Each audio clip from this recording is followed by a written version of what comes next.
Hello and welcome to Maluka IAS.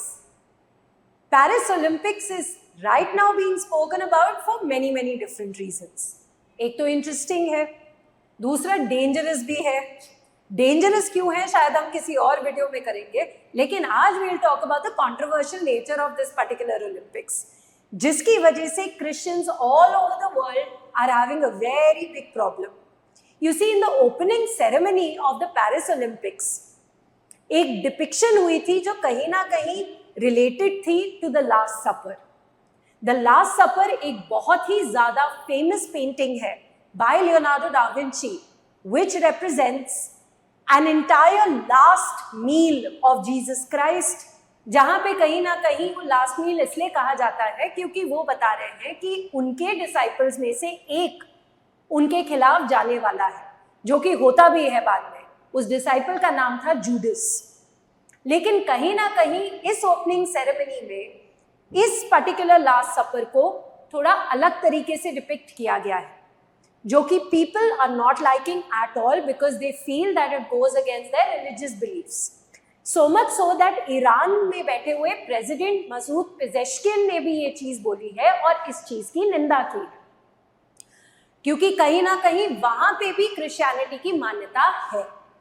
So let's understand what happened in this particular controversial event. But before that, let's discuss about a very important initiative that is being taken by Maluka IAS, जहां पे सारे के सारे UPSC aspirants और ऐसे बच्चे जिनको लग रहा है कि यूपीएससी हमारे लिए है कि नहीं, उन सारे के सारे बच्चों के पास एक गोल्डन अपॉर्चुनिटी है to be one-on-one with AIR 58 Vaibhav Anand Sharma on the 2nd, 3rd and the 4th of August, only and only on the Maluka IAS application, and that too free of cost.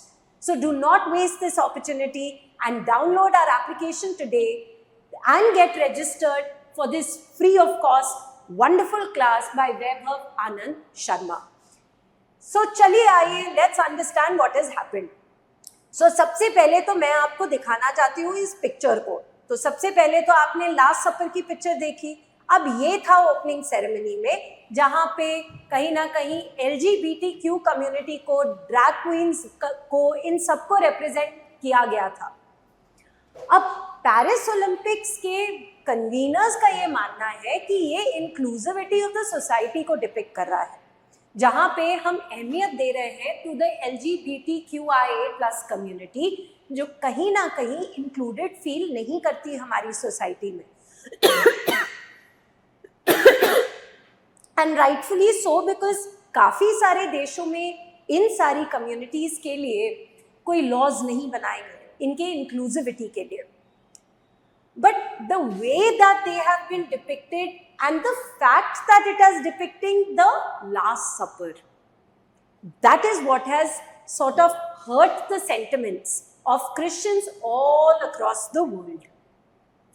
And they are basically saying कि ये चीज़ करने के और तरीके भी थे, आपने हमारी होली क्रिश्चियन कम्युनिटी के खिलाफ ये चीज़ क्यों करी. सो अपोलोजाइज ज़रूर किया है पेरिस के कन्वीनर्स ने, the Olympics.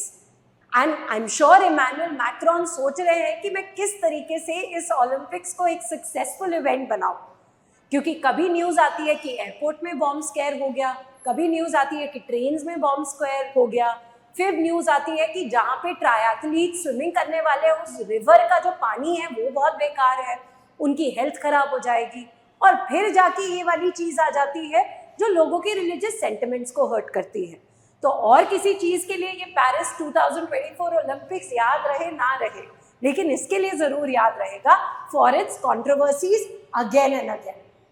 So let's understand what is basically in news.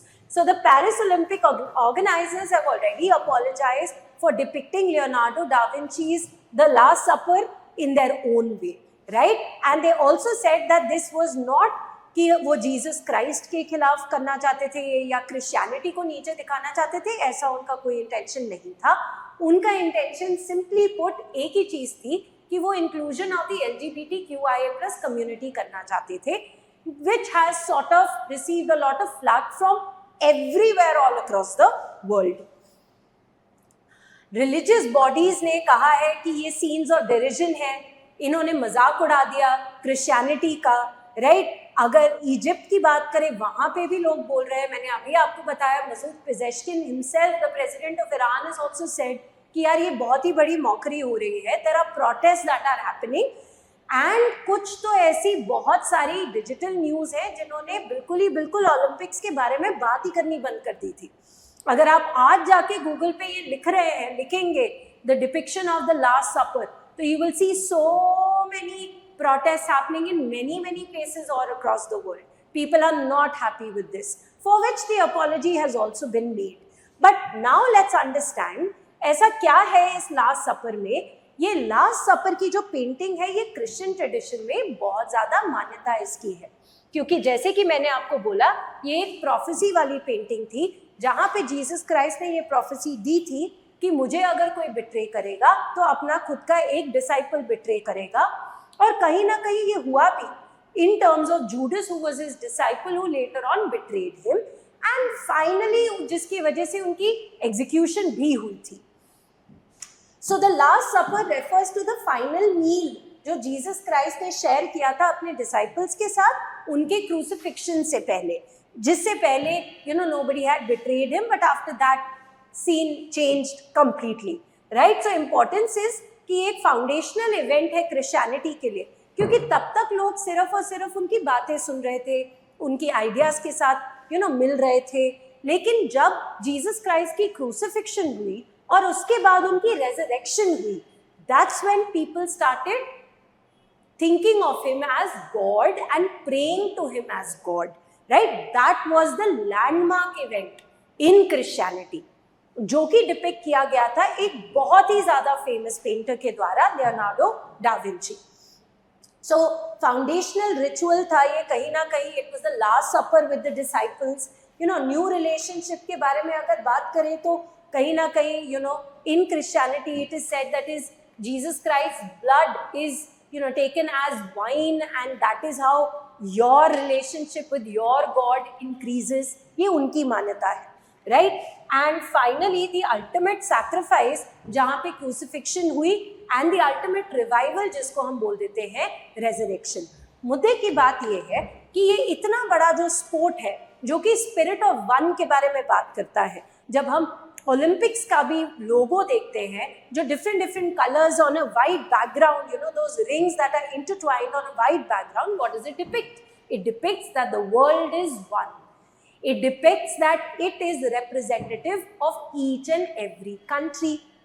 तो कहीं ना कहीं ये उत्तरदायित्व उस ऑर्गेनाइजर के ऊपर हो जाता है कि किसी के भी रिलीजियस सेंटिमेंट्स हर्ट ना हो, बिकॉज कहीं ना कहीं people all across the world are looking at this event and they are liking this event. और इस इवेंट से कहीं ना कहीं हमें ये लगता है कि yes, we are a global citizen, we are a part of this entire world. लेकिन फिर कुछ एक कम्युनिटी को जब ये लगने लग जाए कि ये इतने बड़े इवेंट में हमारे भगवान की, हमारे धर्म की इतनी ज़्यादा बड़ी मौकरी हुई, तो कहीं ना कहीं ये प्रोटेस्ट जायज़ है, कहीं ना कहीं ये इंटेंशन भी जायज़ है। अच्छा, कभी कभार लोग ऐसे स्टेप्स लेते हैं इंटेंशनली, कभी कभार अनइंटेंशनली। अगर हम बात करें organisers of the Paris Olympic, तो हम ये नहीं कह रहे कि उन्होंने इंटेंशनली मलाइन किया क्रिश्चियनिटी को, लेकिन अनइंटेंशनली भी अगर किया तो भी रिस्पॉन्सिबिलिटी उन्हीं की थी टू मेक श्योर कि ऐसी चीज़ ना हो। इतने बड़े इवेंट में जो भी होता है, I'm sure the discussions of the same will happen over and over again for a long period of time. Hence, we feel that during these discussions, जब International Olympic Committee साथ में बैठा हुआ था, जहाँ पे different members हैं different countries के, तो क्या कभी भी ये बात सामने नहीं आई? We are not questioning the fact that LGBTQIA+ community को representation नहीं मिलनी चाहिए, बिल्कुल मिलनी चाहिए, क्यों नहीं? They are human beings, they are part of our society, we should respect them and we should involve them in our society. But the point is the way they have been depicted. अब इससे क्या होगा? एक तो flag face कर रहा है पूरा का पूरा Paris Olympics and their organisers, और कहीं ना कहीं उन लोगों के ऊपर भी गुस्सा चढ़ रहा है लोगों को जो कि LGBTQIA+ कम्युनिटी को रिप्रेजेंट कर रहे हैं, भाई उनकी क्या गलती है इस चीज में? So whenever you plan an event, 100% कोई ना कोई तो दुखी होके जाता है। हम अगर घर की शादी भी हो तो हमें पता है कि कोई ना कोई ऐसा गेस्ट है जो दुखी होके जाएगा, ये कि भाई सब चीजें दे दी लेकिन ये खाने वाली चीज नहीं थी इसलिए हमें नहीं पसंद।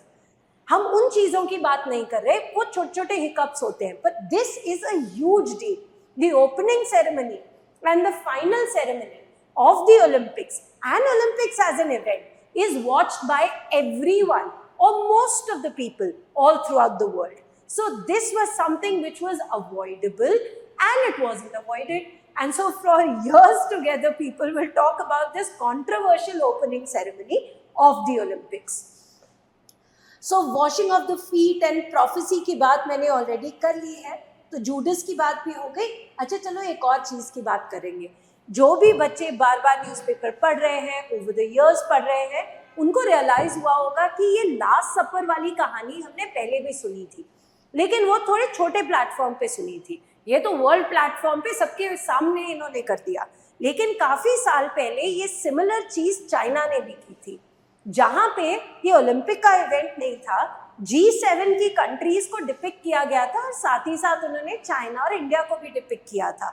और instead of Jesus Christ and all of the disciples, इन्होंने क्या बनाया था, एक कार्टून बनाया था जहाँ पे डिफरेंट एनिमल्स बनाए थे, जिसमें जीसस क्राइस्ट की जगह एक एनिमल को रखा था जो कि अमेरिकन बॉल्ड ईगल है ना, जो नेशनल सिंबल है यूनाइटेड स्टेट्स का, तो अमेरिकन बॉल्ड ईगल को रखा था, वो यूएस को डिपिक्ट कर रहे थे।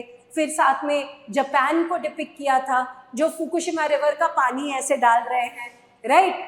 और कहीं ना कहीं इंडिया को डिपिक्ट किया था as a very very poor downtrodden animal, जिससे ना कोई बात कर रहा है ना कोई उसको पूछ रहा है, तो वो भी काफी ज्यादा कॉन्ट्रोवर्शियल था, but at a smaller platform, right. But this one is at a huge platform and the religious sentiments of people should never be disturbed. अच्छा, ये भी चीज समझने वाली है कि फ्रांस एक ऐसी कंट्री है जहां पे पॉजिटिव सेक्युलरिज्म फॉलो नहीं होता, नेगेटिव सेक्युलरिज्म फॉलो होता है। What do they believe in? That the state has no religion, religion is your personal prerogative. ना स्टेट इसके बारे में कुछ करेगा, ना बात करेगा, ना इंटरवीन करेगा। कहीं ना कहीं वही आइडियोलॉजी यहाँ पे आ गई और ग्लोबल क्रिटिसिज्म मिल गया उन लोगों को, right. So that is it with respect to this. But before I end it, there is one question that I would like to give you, wherein you should compare positive secularism versus negative secularism. Positive secularism का example क्या है? हमारी country India, और negative secularism का impact क्या है? क्या example क्या है? France. Maybe you can read more about this. And so before ending, I'd like to make two very very important announcements. जितने भी बच्चे यूपीएससी के प्रीलिम्स 2025 के लिए बैठने वाले हैं और एक टेस्ट सीरीज की तलाश में है जो परफेक्टली अलाइंड है with the UPSC pattern, for all of those students we are giving you a wonderful opportunity at an affordable cost, जहाँ पे 64 टेस्ट, 34 प्रीलिम्स एंड 30 मेन्स आपको मिलेंगे। ना ही सिर्फ टेस्ट, साथ ही साथ आपको डिस्कशन भी करवाई जाएगी by our top mentors, right? And these will be perfectly aligned with the UPSC paper pattern. ये दोनों अंग्रेजी as well as हिंदी में पाए जाएंगे। जो भी माध्यम आपको बेटर लगता है आप उसमें इसको ले सकते हैं। So do not waste any time and call us on our official number, or you can visit any of our offline centers today.